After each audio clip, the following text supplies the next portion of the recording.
আমরা এফএল স্টুডিওর সেটআপটা কীভাবে করব, সাউন্ড কার্ডটা কীভাবে পাওয়াই দিব এবং এটা কীভাবে পাওয়াই দিব। এটা একবার পাওয়াই দিলে থেকে যাওয়ার কথা, কোনো কারণে যদি ছেড়ে দেয় তার জন্য এটা অপশনে গেলাম, অপশনে এফএল স্টুডিও ওপেন করে অপশনে, হ্যাঁ, অডিও সেটিংসে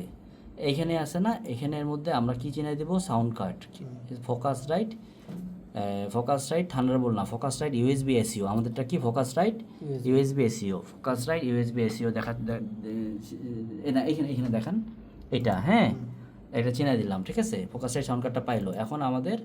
মিডি, এটা হচ্ছে মিডি কিবোর্ড, এটা কিবোর্ড মিডি কিবোর্ড, হ্যাঁ, আচ্ছা মিডি কিবোর্ড সাউন্ড শুনতেছেন না মনে হয়, ঠিক আছে, আচ্ছা এখন শুনতেছেন, শোনা যায় না, আচ্ছা মিডি কিবোর্ড অক্সিজেন প্রো স্যান্ড, হ্যাঁ, আচ্ছা অক্সিজেন প্রো ইনেবল, এই দুটো ইনেবল করতে হবে, এখন শোনা যায়, শোনা যায় না, তাহলে আমরা কি করলাম, অক্সিজেন প্রো 61 এখানে স্যান্ড মাস্টার সিঙ্ক,